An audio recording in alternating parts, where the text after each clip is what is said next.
Enjana so Daddy Lumba any Akosua Serwaa ni Odo Bronii enter ensensem no. Daddy Lumba ewe ni wo achi ne se ayensem bebre na na ACCA. To the point Akosua Serwaa the assembly kwan eko court. Now finally OneGod the seer kama president ordinary no abetumu bi. Aye. Obeshare an opinion on that. Mema on chire bodu achire wadwen amame. Ewo comment section. Aha Penyah block media. Me so say need him. Over like a video no other one subscribe button to number click bell notification latest updates and chire wadwen amame. Ewo comment section. Me so baso no share for so enye bi ahwe. It ene akoye Friday michia wo bia ene ya mekrada.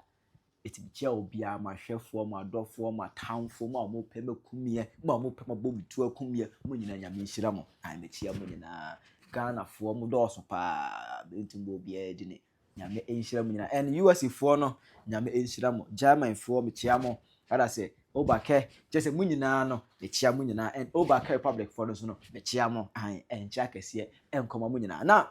onim say we ko mu nyina there from for the past 3 weeks ana Daddy Lumba abi in the news wa be in the news ni nyina ye na yiye no ho hyehyeye the funeral transition eye no ho hyehyeye sai na esi ko eno so amala Daddy Lumba trend ejaman sem no ayi bibiribi but eba aye no madam Akosua Serwaa ene ekra ekrata okra certificate as a wife but I say it now abeye marriage certificate versus the Ochire Lumba Odo marriage certificate versus the Ochire Lumba Odo ama semi akopie mu ewo court obi atwene sele eni abasa obi a Canada nanka OneGod the seer kama president or say on can be but the rest said the amount for seeking come on some media and so on special opinion it way any semwa OneGod the seer ewo edeka ya dasi ene wo nchirichiri mu nti ebesre eye abusua panyini ontu ne nansi ho nompe enhwe masumdwe nye den emra na we say the court we say the court Osofo Lumba Osofo emra Osofo Lumba oni na de ne ho ene oso afa ma mienu bone ale na tama na otiase na otu kwan ene Odo Bronii eko eba no na ma me Akosua Serwaa na ohu ana Lumba ene lady ni ko eba na eko eba na ohu ana ade na sa tam ni na ma me na ma bonten afa court ya ma se Lumba etwe plan na se Osofo esemi ho no ma nipa ne tiase take action no na ehu de twem mamu ntwem nipa ni firi asase so ansa na mo de nsema yede aba ehye na kache so tiase Osofo me nka ne bebre obi fi asem na mo ebushafo no omomo muso no mfa yentu yi na nimguase no edoso Ghana enye Germany Ghana bema wosika or entitled to marry 2 or 3 eni sika ene na hoodin ene ne do ene ne thinking as a generational thinker said that chi biara obeso jadi was asiso obeso do obeye no the legacy no e continue iti mema bebiri adwene eno no se wonti ase dia na wo hye bia na wo so ya ne nchen because e mema bebiri kita generational thinker mind kene Japan to so generational thinker iti no mo yo Ghana e na no e chirima ti no de oye enyo no kwa aga kene de odi sei kene se kwa do odi se kwa na wo hye enije kwa kene de woje eso de no aduma ne manti eni na do fonti eni na busue nti tozofo yetwa so obi ebusu asem yetumi sini kuso na esini kuso krapo na area enye yede Oshia Odo Bronii where somewhere 1994 mu ho ba bi onya accident we after the accident we 90s mu no yeah enti na eno no na ye hyase yesei abusua panyini si a wo hwa wa yamfom so ana onyamfom so ye after one in the first statement say oba yenim say Lumba wa na oba baako afa akire no okoda dwene sumie ma dwenwe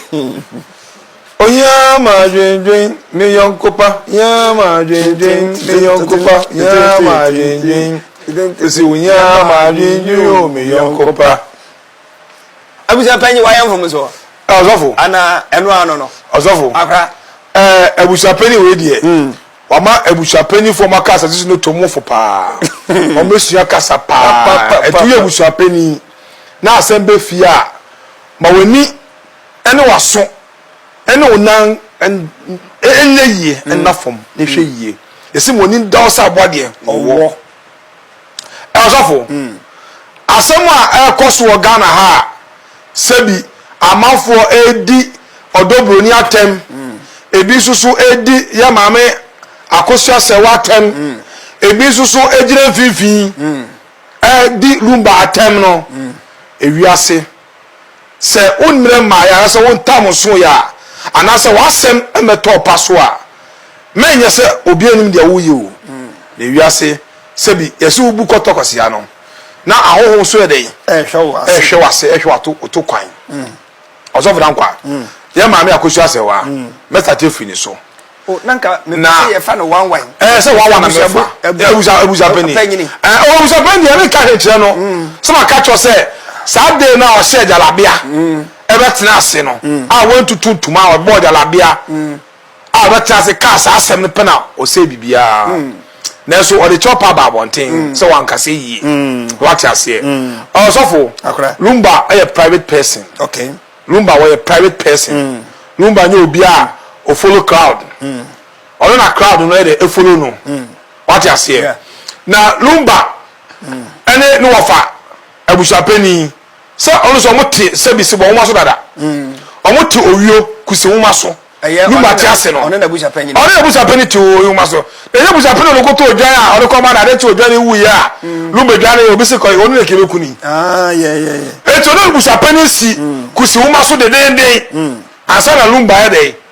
Ka nchina dey. Egu. Okay. Eti no for so long Lumba ne Odo Bronii ese o makati a mo dwu omo ho no. Enso bushapeni on ta manka nkofi okra no Lumba dey enka omenye fine. Kojo for no a private person. Eti abushapeni so hwemu so a bebi hono mo a sebi ono so na enye ne forta. De na so te ne de ni hu no be kan ye. Ba so fo ni na ko da no. Moma yemfa we enye futusem. Mo mo ye dede condemn side chick eduma na engu china ho side chick engu china because eduma bi won ma oba wale ni timi nye side chick be ye oba wale ni shari kru a se na oyi impeccable skills se na obu ade se na oyi no ya wale ni wi a sa na be no de onye bie ade sa na ni kru kru asema mitiri a ana dabre ana ma panta me ya adesa tani krusi mam dogi a na misisi ya me ya etrene ye ne we oma bj le ko tin se nu nu etire to sabi se nyen kola na wa sabi de ne be ma se oba nu no etire no okay awale for pesa de no e me ma ne pepa so e ma wale for pesa de no so ati ase e na wi ase be ma so be di de wa me di de ayase kom so kono fosu one Odo Bronii energy may kasa from the spiritual world, not the physical world. The physical world is a world that everybody have his own opinion or her own opinion. But from the spiritual world, and I make kasa free the eba. Eti uyo ba who said, "Eno be bia ne ka wale ho." Obedi horma o wosikenti na be ma be wale no. Ba be ma ni mu no o fili ni sa. Bema ni muno ondo ne sa esa sa wa be sponsorship wa be o sponsor bema ni ti no o se bema ni di amemene mfe ene ne de e choki wo sa edu o nesa fo bema na o yiri suba e de epie ye maame Akosua Serwaa obi eni kwan afa so ji Lumba free Teresa sem o Kumasi abonte so e ma Teresa suye ma maame e di ahometi akọ akokra obi ya we Tomani Lumba sa Germany amu tobo nu ko be na Lumba gbonyum ema Kumasi fo playboy ema jimine sem yo ni na Teresa ho dontira na Lumba tomani oluma no abrantie te se wa na me ne wo obi ba na wo chen wo subem playboy sanka wo subaya okay ko wa dada aya sanu no boma satan ya no aya kata semti na Lumba ekopia Akosua Serwaa kachi o ana breche so ko fo no nye bebe afo ti anto a obere den na Akosua oba ofiri ukrom mama ba bia tena na ade eche fufuo santan awia fufuo santan anyumne fufuo santan adweme pa na ba bibie satan na mama se wajira ne nan so o jare na so na be bia hyehyem sade o jare na so etes mo jare na so so atiase eto osofo ye mama Serwaa ye de entan no ewia se na eso ye no sa na ewia ye uji Lumba fi Teresa asem ana Akosua Serwaa so Odo Bronii so ade abeda ho bi ka boni be na wo Teresa tiase o ti se obo ye ma me Akosua Serwaa de se ono Teresa de Lumba ba Germany ana waje free se na bodede ene da mafo so mu refi ene de amafo se o mu refi Daddy Lumba okotoleta chesa Akosua Odo Bronii na tete Daddy bo sata de bo de ni Odo Bronii eso na de ewiase ye se adado echi de hu no na ewiase so na se bi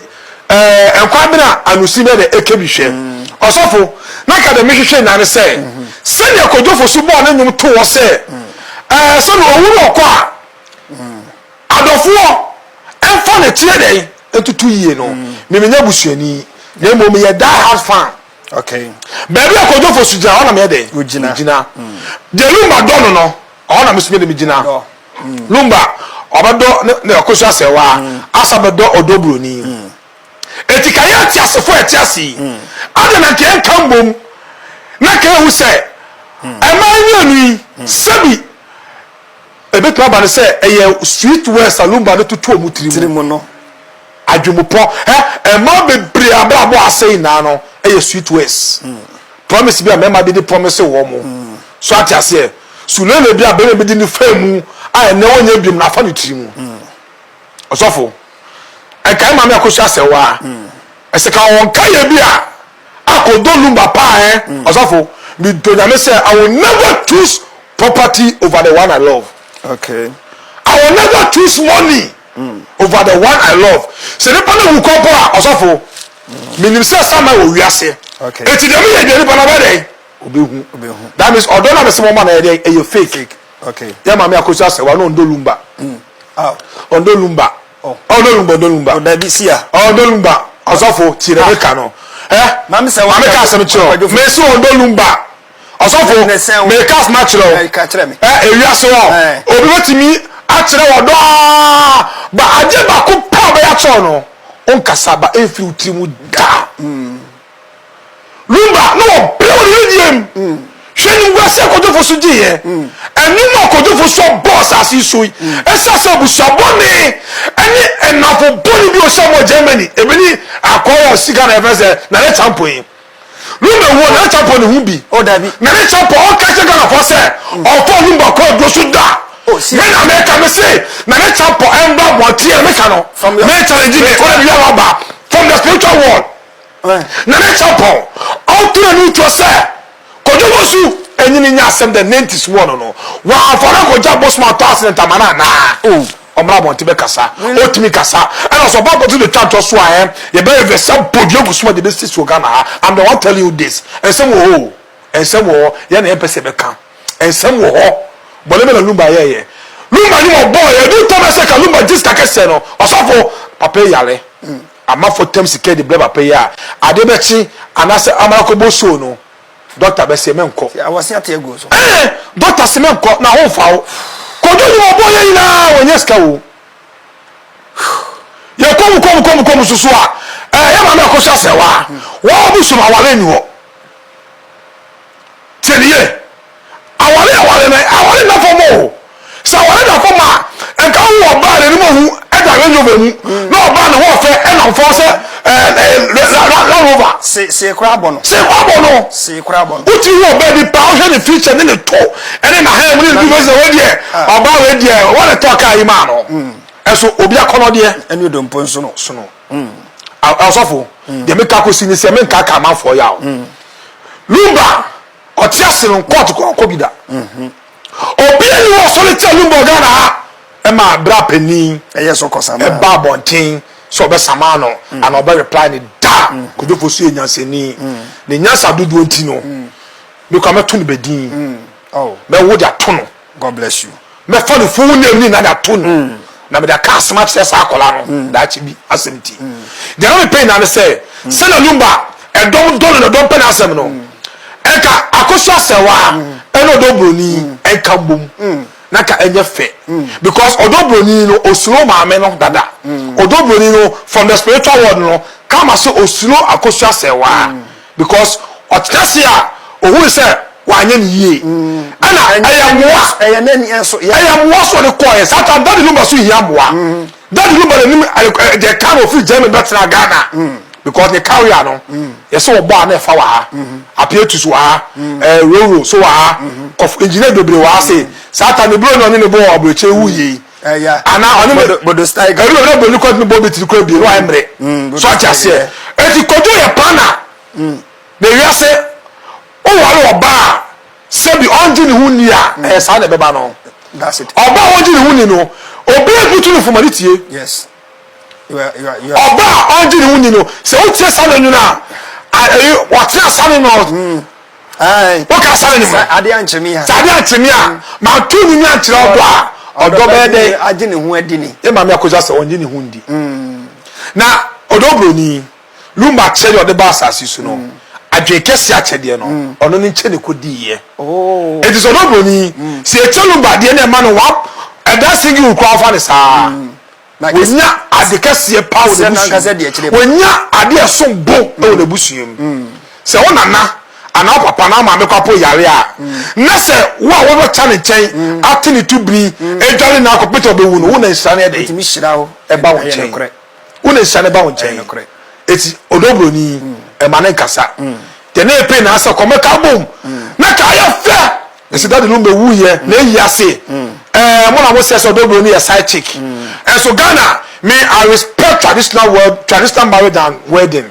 white wedding don't belong to we the blacks white wedding belongs to the whites traditional marriage belongs to we the blacks and all the gods of the land aside there will be and all home pimpim is kunya etemubi so I respect traditional marriage than white wedding and can I can about one ma no buza say we no you na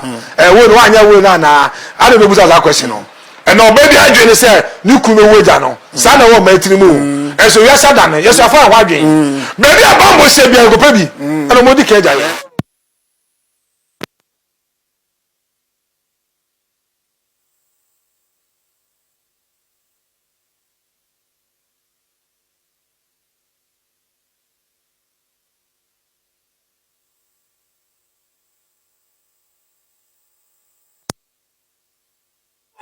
your tena ne ho opim tama apa ne ewu ye se minyane ntiye allegedly on social media say nanka Lumba air planning to return back to Germany kasa forget no mo kana kasa kasa Daddy be ko Germany a kokoda dada komo ina Daddy tu kwa ne Akosua Serwaa ane Odo Bronii ana so Odo Bronii ko be sa na airport no mo na de abefie see kojo se na ye ne nyoma no so utiri pasi a owu ko patina se me tiri pasi abra otiase owu a osementina se o wati bi we obia wo dirty sin ese wa kona obia wo dirty eyi se wa kona e ma bontiti no wo so e clean one e clean obia nye clean one e clean yes one e clean ye nyina nye clean one e clean ye nyina obia nye clean etimo mo ka se Odo Bronii ana eku Lumba no yeso ka se Akosua Serwaa the poison na obejedi That is what they say Daddy Lankasa no forget no forget the Daddy kai asa America okay what we saw say Odo Bronii na ku Lumba no yes ka say Akosua Serwaa the poison na obejedi ana asemusia mo mayan fa ye tu yi na peace and embra Lumba no we nyansani Lumba we badwemba we ladies man obebi apenasem obebi ni jine ho ma mo si media so a mo ndi Lumba temu na mo na Lumba pemo mo mponye na kono oba mo bia na wiase de be ma bia osisu a o pesika na hwe oba me ma oba hwe so apeti me ma na mo ma mo cha se ba ko wale sikeni ba ma ko wale sikeni bia ne ba sikeni ha menye bi da be ma hwe oba na ebuo emra ho na o ma oba hwe wa edo be wu no wechi ebe ta ni na se Akosua Serwaa na ebu Lumba na Lumba ne ba abotin na Akosua Serwaa lo ka na Lumba no enya terrorist stand ne ko Germany e ma Akosua Serwaa ko hu no Akosua Serwaa ne ba Ghana ebe fa bra penidi ne ko Germany wa na eya mo me yendwi ko akiri de o shaase no papa o shaase no onu ni disu ne osi ejina eti osofo me ka ne bebre ye de ne ke pasundue ye de pese ko motina se na ke bom me send video mo YouTube Nigeria skemi bi wu ye o man no wale miensa osofutie yeah o wale baako o court mienu no aka no e tradition because o Igbo ni e dey so wale tradition ka ho okay na e ma no oni obia oni ni repeni no wo 4 e na oni omo ka so no so wo 3 so ati ase good papa no wu ye no na ama forecast na repeni no be take action tell one American o si ni wo odo du kunu no ani kunu ewu no e ma ni na me kambom no munya baako no musie papa no no mu hwe nkola no ha I will send a video ukoye comment and so na e ma bi timinya sa de we osofo asundie de wu nya o asundie de ni pen na say Daddy Lumba e dira wache ene ejo wa ya magana no e ka na yie no e be ka de ka be hwe enye we na ne ye hwehwe ye maame Akosua Serwaa enye we ene ye hwehwe obetuma fro Odo Bronii ni na because aba no slow or respect obu yes o catch Odo Bronii because Odo Bronii tu free we be a wote no na ko tra ma mo ye say that the via ni atras ni atasa obetie we na wan kan cha akola no ana mo she dan echi ana mo she maamefo bi a omo abraba bo omo se na Jesu aba akokọ omo na e che ofutuo olofo ye twa so what do you think enyen crofo bi na yen maame Serwaa biodium na yen crofo bi na yen biodium na ya papa ya ni tiwe fo die che papa si na dade a de mo pa kire de pa mo pa kire odo ya hwe because ori pa oti ase no obi na so no for good 17 years osofo 17 good years uni stress a Odo Bronii afem uni stress afem e mo atandidie wa man to mabo wa yeso amaye say osofo ha obi frame me ono no okolu be flow 247 ozisia me personal bible on tiabe kasa because me nim sa media we ni ba me na oni nkomo awu videos na okolu ba wa chese Lumba ofa Akosua Serwaa eno Odo Bronii eni agro yeah all respect arope bi ofa na you opportunity de kasa enimo de kasa eyo de kasa eti one kasa Lumba eno Akosua Serwaa kasa because Odo Bronii tia Akosua Serwaa fo Lumba kopo na Odo Bronii fa fo no ko de e ko ma seje ofro oba peni fro ana Ghana for mun pepisi sa